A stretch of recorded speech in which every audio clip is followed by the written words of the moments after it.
Hello, I'm Ashley Sellers, speech language pathologist and owner and operator of Speech, Language, and Beyond.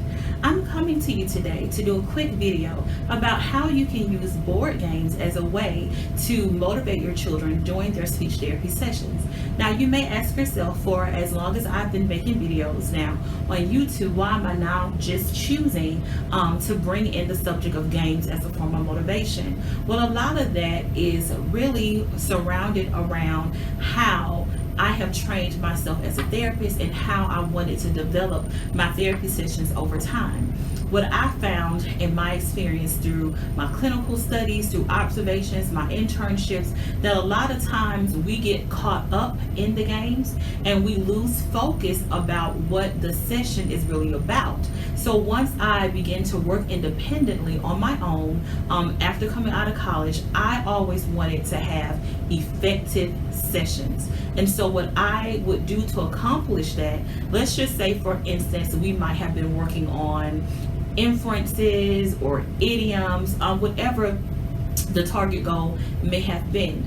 I feel that it's always important that whenever you bring your client or your child or whomever to the table for therapy, it's important for them to understand exactly what it is that they will be working on. What is the target objective? If it's inferences, talk about what inferences are, what they mean, how they apply to your everyday life, as far as how you may have to make inferences to make decisions about what you're going to eat or how you're going to pay a bill or whatever. I always try and let them know exactly what we're working on, and I want to make sure they understand the concept. And one of the foundational targets for any therapy session is making sure that you establish joint attention, or just attention in general. You don't want to teach something to someone and they're not able to attend for a long time. So if you're introducing inferences or idioms or whatever that target may be for the first time, I don't feel that's the right time to introduce a game, because children are automatically going to be interested in getting to the game. So what I normally do is I wait until after maybe the second or third session, once I feel like I've established their attention, once I feel like we've gained at least a general understanding of what the target is and what will be expected of them, and showing me that they understand the target, and then I use that time to be able to introduce games. Now, I will say, from my professional opinion and for how long I've been doing this, I feel that when it comes to therapy sessions, there are two types of games that we have. We have the motivational games, such as the board games that you see here, which I use purely for purposes of fun, motivation, and to spark the child's interest. Now, I'm not saying that any of these games can't be manipulated to work on certain language concepts, such as taking the game for perfection, for example, which deals with a lot of CVC words, or some words that have more than one syllable in them, how you can use them as a way to get children to produce every sound in the word while playing the game at the same time. Or even if you take the games such as Pop the Pig, where you get them to, name the pig, talk about what the pig is doing, which is eating the hamburger.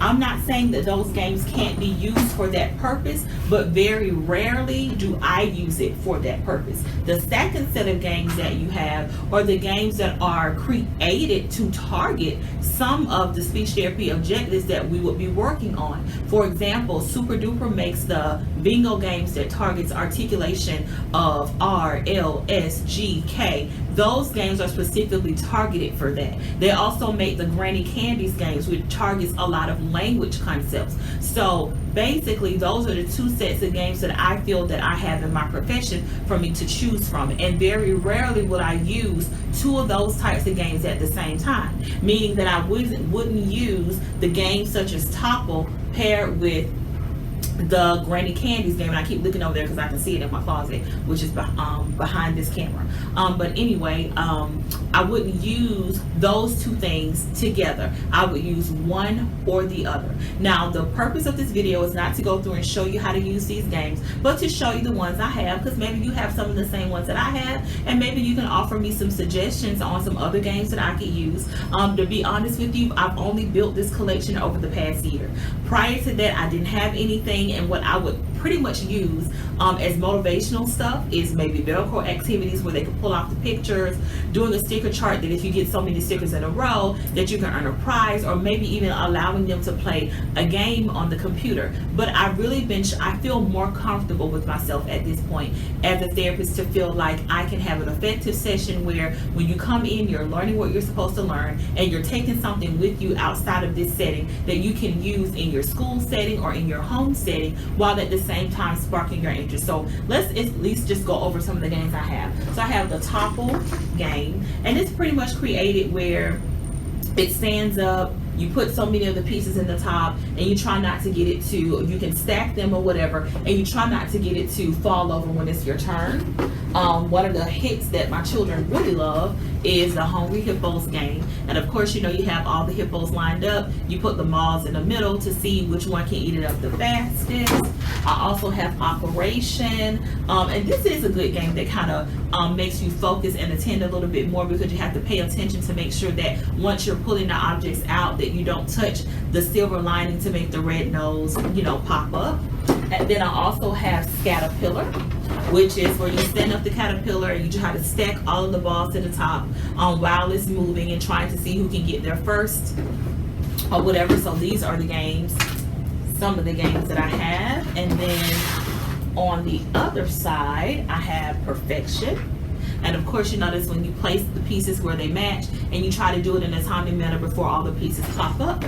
Then I also have Pop the Pig, where you feed the pig the hamburger. Each hamburger there's a set of hamburgers, they all have different colors. It comes with a dice that you can roll, and when whatever color you roll on, you pick up that hamburger, flip it over, see the number that's on the back of it, you feed it to the pig, and that's how many times you push his head down until you can get his clothes to pop off, because he's full. And the kids really do love this one. We have the Let's Go Fishing game, where basically the fish are kind of in this pod that goes around and around, and you take the fishing pole and you try to put it in the fish's mouth to get him out while it's moving. So I guess whoever can get out all of their fish first could win the game. Then we also have the Connect Four, pretty much where you're trying to match all your colors up in one row, on a row of 4. And then Pie Face, which I will admit, which is one I haven't used yet, because I'm just not quite sure how my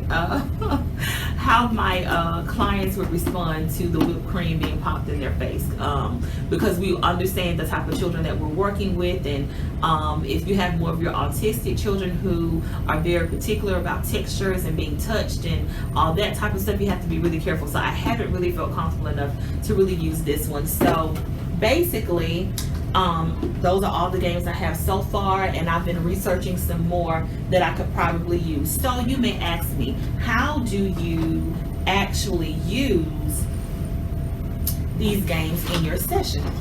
This is what I do. So let's just say, for example, I may have a child that's working on a language and artic child. And let's just say that particular child is working on idioms and producing their G sounds and for their initial G sounds and phrases. Okay, so I already have activities set up that's going to target those particular objectives. So I have my spinner here, and this is a spinner that's made for Super Duper, and it actually, you can buy it individually, but it actually goes with the game for them that I have.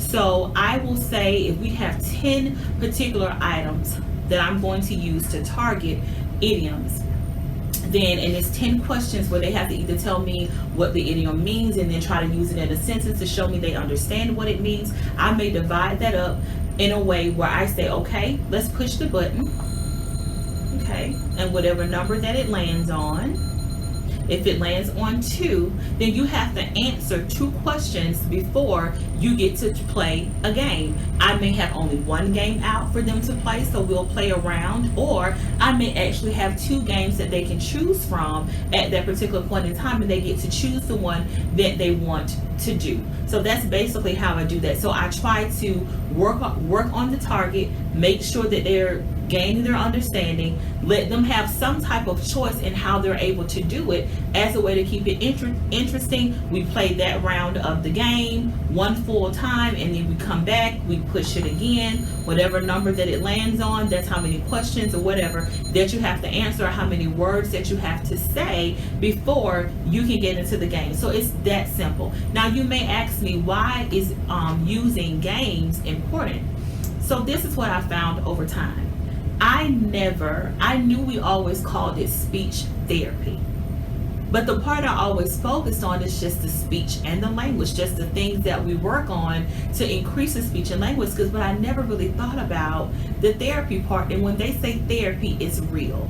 And what I mean by that is when our clients come to us, they have a pattern by which they understand a certain language concept. They have a pattern by which they may verbally express their understanding of a language concept, or they may have a pattern in which they are used to stuttering that we have to break, a pattern in which they're used to producing words incorrectly, which we have to break. It's a pattern that's not going to break in one session. It's one that has to break over time. So when you're trying to introduce something new to someone that they've been used to doing, it can become very tedious. It can become very strenuous. And so you want to do something that's going to make them feel motivated or celebrate when they are doing well. So that's why games are important. And so I think, now this is something I probably should have been aware of from the beginning, but my focus was really on making sure that whenever you came in, you're going to leave out knowing something that you didn't know, or being able to do something that you weren't able to do. And that also came from fear of working in the school system. The speech therapy room was the room that all the kids wanted to go to before they understood, at a certain age, what it requires of you, because they always played games, they always got prizes. So a lot of times, teachers may not have always taken seriously what we do in the speech therapy setting. And so I would really shy away from being able to use the games. And so, like I said, as I've matured in my career and become more comfortable with being able to create a session that is very effective, and also I tried to add being interesting, I feel more comfortable doing that now. So that's why games are important, because you want to lessen or lighten that load that they feel when you're trying to break that habit and introduce a new one. So this video is very short and quick and to the point. I would love to hear from you about some more games that you could use, some more ideas about some videos that you have, and I will try to do a follow-up video where I do the second set of games that I was telling you about, the ones that are created by Super Duper and what they look like, and how I would actually use those in a session to teach a skill. So thank you, and I'll see you guys in the next video.